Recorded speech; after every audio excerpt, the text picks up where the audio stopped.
Wake up. I want to do that Lawrence Fishburne at the beginning of, or rather at the end of school days, where he yells, wake up. I might add that. So producer, please add that to the beginning of this video.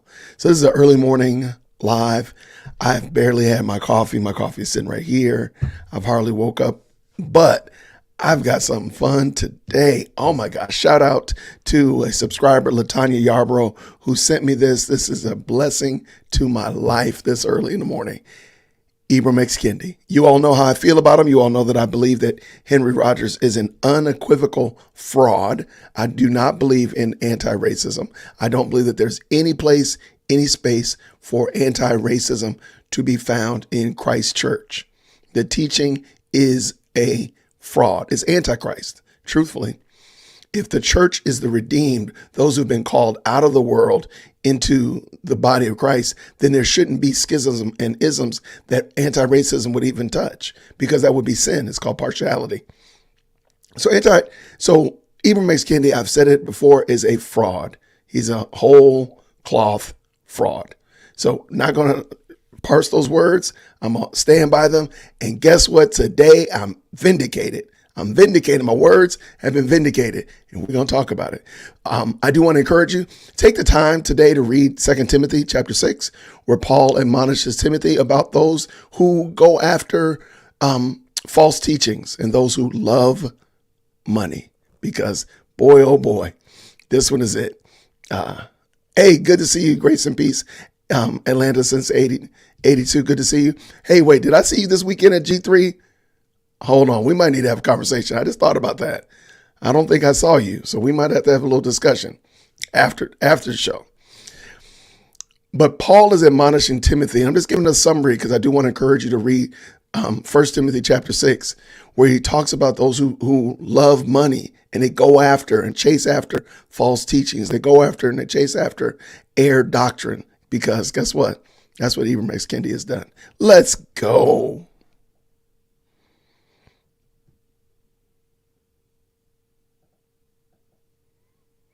Maybe we're not going to go. It was a conspiracy. It's a great picture. It's held in there perfectly. We're going to just leave that right there. Give me a hot second. This is live. So I'm going to double check that that file should be ready to play. It should be. Why is it not playing? I don't know. It's just trying to make a fool out of me. But we'll fix that very quickly.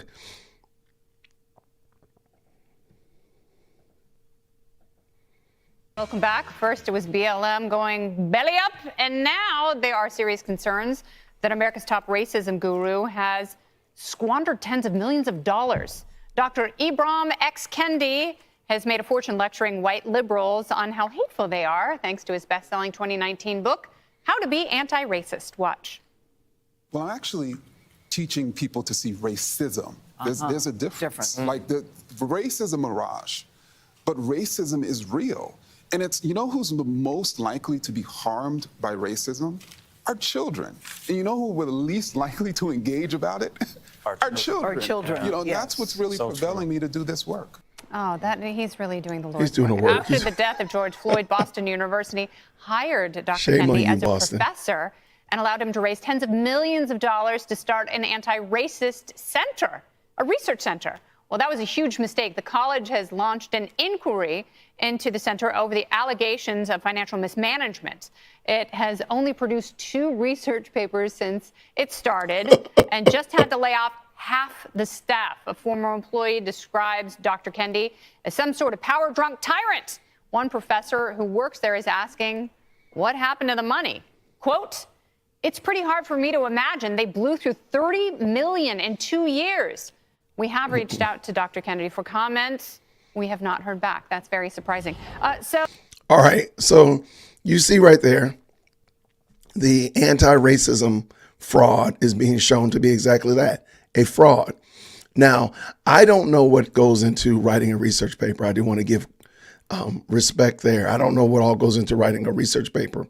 I don't know if it takes multiple millions of dollars to write a paper or research a topic. I don't know. I don't know. I have no idea. But $30 million That's crazy. And to be negative $30 million, down $30 million, and having to fire half of your staff, because at one point they had almost 45 people on staff. Now they got less than 25. That's crazy. So in order for all that to happen in 2 years, yeah, there's some suspectness. But I again tell you, critical race theory is a fraud. It's a sham. It is. It's a cult. And so we see this right here. But it's not just Fox. It's not just Fox that's talking about it. This is the Daily Mail. Daily Mail talks about it. And for some reason or another, I like the Daily Mail. So I'm going to read their article on this topic. So let's go. Boston University announces probe into woke author Henry Rogers' anti-racism center over claims he was a bad boss. Now, it's interesting to me also that lots of conversation about him being a bad boss. You'll see him not delegating authority properly, things like that. So it seems like there was a lot of shenanigans going on, and plus the money. So it seems like there's a lot of shenanigans going on in Ibram X. Kendi's or Henry Rogers' center. So let's keep going. Boston University has announced an inquiry into Henry Rogers Center for Anti-Racism Research amid claims of exploitative working conditions and bad management. Notice they don't even talk about money yet. Complaints were received after the celebrity author laid off up to 20 of the organization's staff of 45 last week. Kendi, who won awards for his ultra-woke bestseller, How to Be an Anti-Racist, is now under a formal investigation by Boston University over his research center's culture and grant management practices. Full stop right there. I am going to be, I'm going to be a prophet. I guarantee you, they will be racist if they fire Ibram X. Kendi or they punish him for the lack of transparency or losing these funds. Ibram X. Kendi will come out that Boston University is racist. Okay? I'm just saying it here now. It is September 26th. It is entirely too early in the morning. I am going to say that right now. Ibram X. Kendi will call Boston University racist if they come down with any kind of censure, any kind of punishment, any kind of slap on the hand for the way he's handled money. All right, I said it here. Let us go. Rachel LaPelle, somebody, Associate Vice President, said, we received complaints after the Center for Anti-Racist Research recently laid off a number of employees. Those complaints focus on the center's culture and its grant management practices, aka money. Where is the money, Ibram? And you know what? I just thought about it. Jamar Tisby works for them. So I wonder where Jamar Tisby, did he get fired? Because I know he worked for Ibram X. Kendi. We previously initiated an examination of those grant management practices, and that will continue. Based on additional information provided to us, we are expanding our inquiry to include the center's management culture and its faculty and staff's experience with it. Okay. Henry Rogers is in trouble. We recognize the importance of Dr.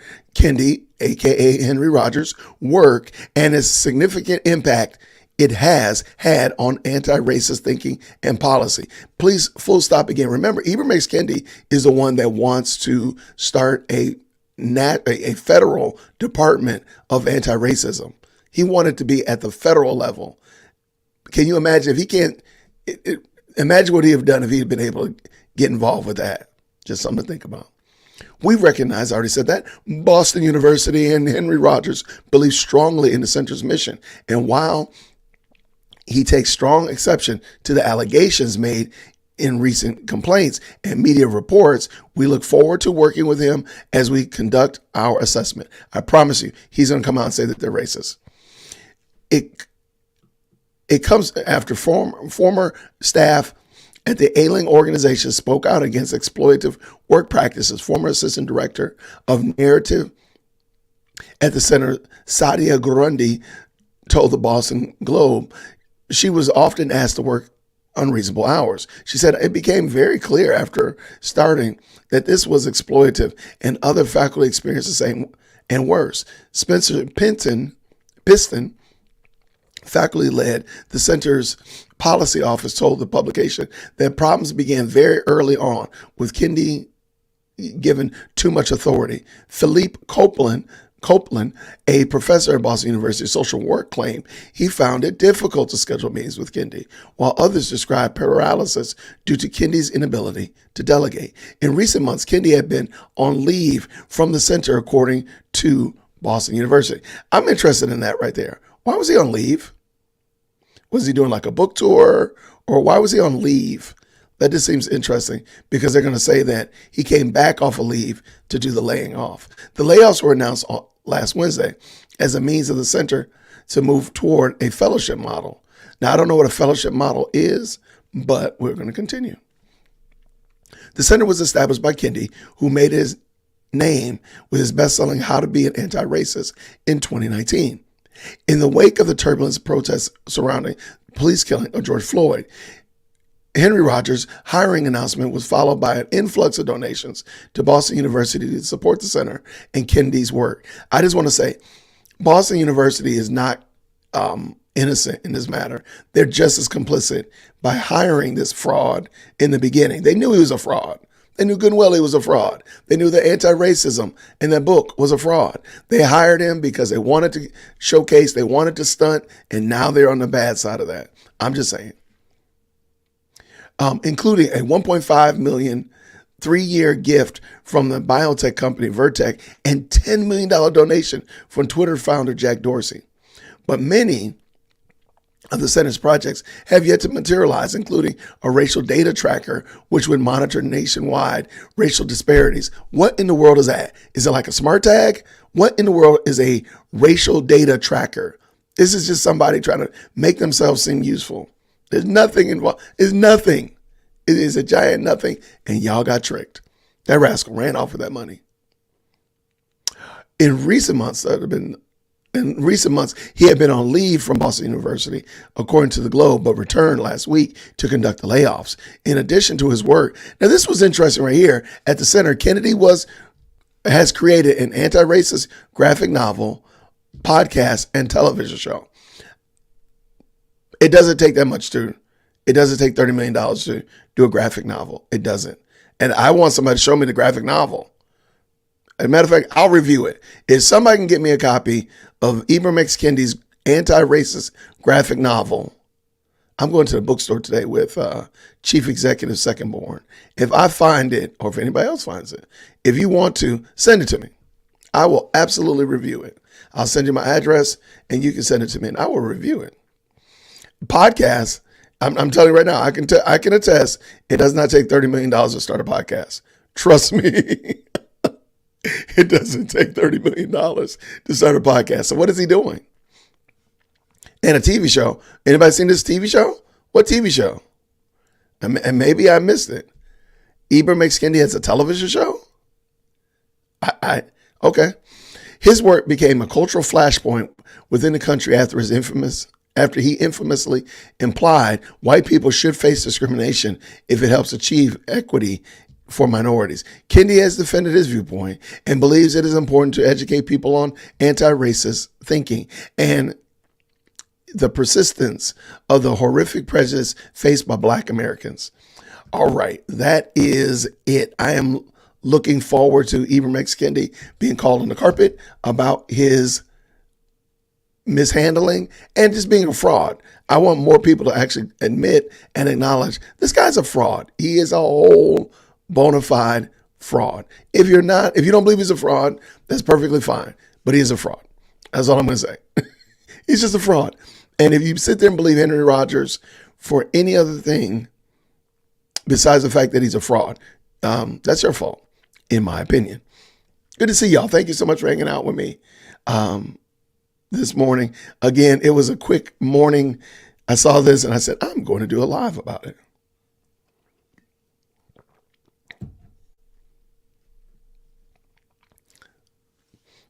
All right.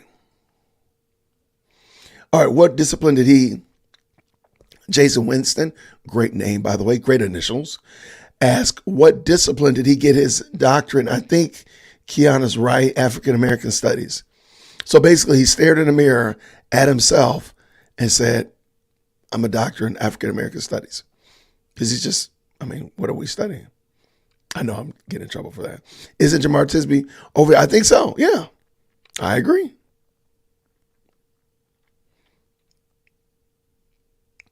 Yeah, I have no idea, Jason, what a racial data tracker is. But the fact that, but again, I think he's been a fraud. He is a fraud.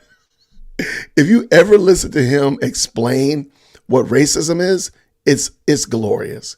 It is a glorious thing to observe. But you realize when you hear him explain what racism is, and I'm going to find that video because I know I have it on my channel. When you hear him explain what racism is, you know this dude is a fraud. You know he's a sham. And so the fact that people still support him is really, in my opinion, that's their fault. Because he tells you right up front, he makes it all very clear that he is a fraud. And it's glorious to see. Yep, here it is right here.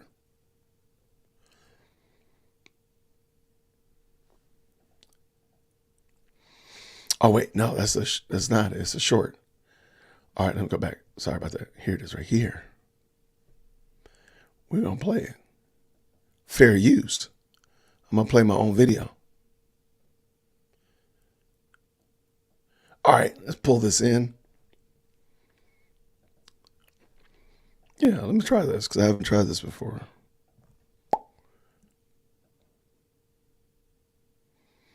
Hold on, that did not work like I thought it would. Sorry. This is on the fly. This is live and in living color, people. We're doing this live. This is a live show. I do appreciate y'all getting up this morning. Hopefully you all had your coffee and such like that. Oh, while I'm doing this, down in the chat, when I edit this video, I want to put a musical background to this video. Now, I have a song in my head. I already have an idea. But what song, what music would you play? Let's just do one song. What song would you play in the background of this discussion where Henry Rogers is getting called out for mismanagement of money? What song would you play in the background? I just want to hear what you all would come up with. So drop that down in the chat. Hopefully you all have some better ones than me. But I have a really good one, and I already have it queued up. But I am willing to change it if you all have a better song. So what song would you play in honor of Henry Rogers getting called out for his mismanagement of funds? All right, let's get this in here. All right, y'all see that? Perfect. Okay, here we go.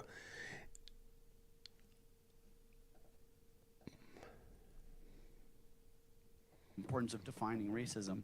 How do you define racism? Sure. So racism, I would define it as a collection of racist policies that lead to racial inequity that are substantiated by racist ideas.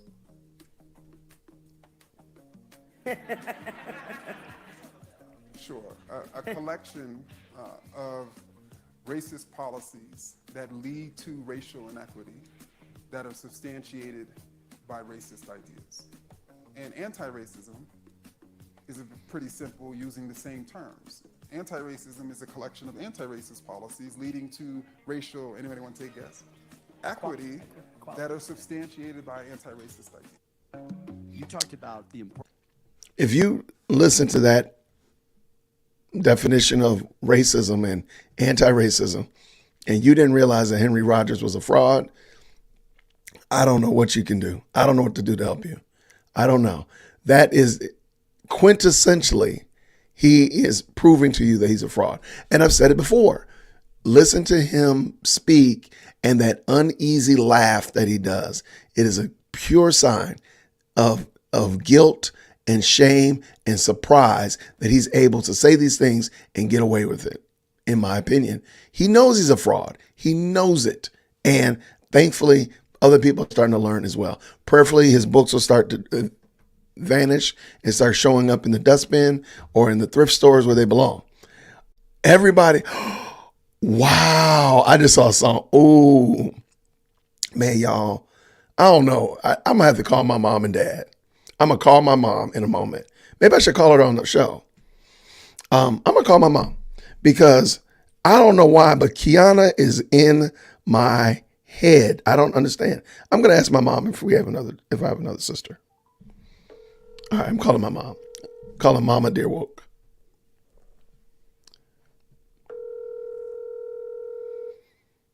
Here we go. She's not going to answer the phone because it's too early in the morning. And then what she's going to do is she's going to call me back. All right. Hey, buddy. Good morning. How are you? I'm good. How are you? Good. Mom, I am recording a show. And a friend of mine commented something. And I said, man, I'm telling you right now, I just really believe that this person is my other sister. Do I have any other sisters? No. I only have one, right? Yeah. I was saying, so Kiana's not my sister.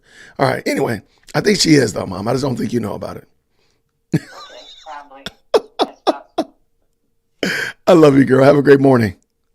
I love you too, man. Have a great day. Bye, girl. Bye-bye now. Q said, Fake by Alexander O'Neal. That is a song I was thinking about doing. Now that, of course, and the OJs. The OJs was almost like a given. Like, this might be a montage for sure. Jason had it too. Money, money, money. Oh, was the audio low? I'm sorry about that, Henry. Okay, I'm sorry. Let me drop the link for that so you can peep it out. I apologize about that. I didn't realize the audio was low because you're pulling in different sources. Sometimes it falls apart. So I apologize about that. All right, I just dropped that link in here so you can check it out. Because there is some music playing over, so maybe that might have been it too. I'm your much older brother. Oh no. All right, but yeah, I think I'm gonna put some music in the background of this thing because it's funny. I'm sorry. Alexander O'Neal would be a great one, and the OJs would be the other one. I think so.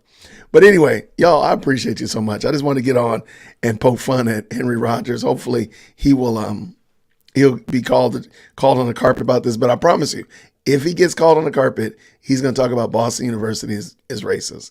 I promise you. I promise you, no good deed goes unpunished with this crowd. None. So he's going to say, oh, well, Boston University, the only reason they're calling me out is because they're racist. That's it. That's exactly what he's going to say. But I appreciate y'all so much. This evening, I will be doing my 10 takeaways from the G3 conference. I'm going to tell you right now up front, Violet Chakune did a fantastic job. Violet is Berean Babes on YouTube. She did a fantastic summary of the sermons and the lectures and the breakout sessions. I'm not going to even do that. And I know Rick Caldwell is going to be doing a review of the sermons and lectures as well. So I'm going to let them do that. I'm just going to give my overall, 30,000 foot view as a first time G3 attender. So I will just give you a lot of the things that I noticed, a lot of things I gleaned from it. I will talk a little bit about the sermons because they were amazing and the speakers were fantastic. But mine is going to be just a very high level surface review of G3. So if you've ever come or if you've never come or you're interested in coming to G3, I hope this will give you a good, I should want to go to that next time. I want to go to that next time type of view. And if you've gone to G3 before, I'm sure you're going to probably have some opinions as well because you've probably seen tons of different things that I may have missed. So that's what I'm going to be doing this evening. I think it's at 8 o'clock. So that'll be a live discussion about the 10 takeaways, my 10 takeaways from G3. And then I'm doing an interview with James Coates on tomorrow, Wednesday. Thankfully, because of going to G3, I met James and Aaron Coates, and they're going to come on the show. We're going to interview them on Wednesday, tomorrow night at 7 o'clock. It's going to be a fun conversation just talking about what's going on at Grace Life Church. If you're not familiar, James Coates is the pastor in Canada that led Grace Life Church. He was arrested and the church was seized from them, from the congregation for about 2 months or so, 3 months. And they became like the underground church while their pastor was in jail. There were other pastors as well, but James was kind of like I think really one of the first ones to get arrested and put in jail during the summer of love and COVID. So I want to talk to him. But he also, and besides that, we're going to be talking about his sermon at G3 because his sermon was very good, very good. So we will be talking about that on Wednesday, and stay tuned. I shouldn't do this. I'm going to do it anyway.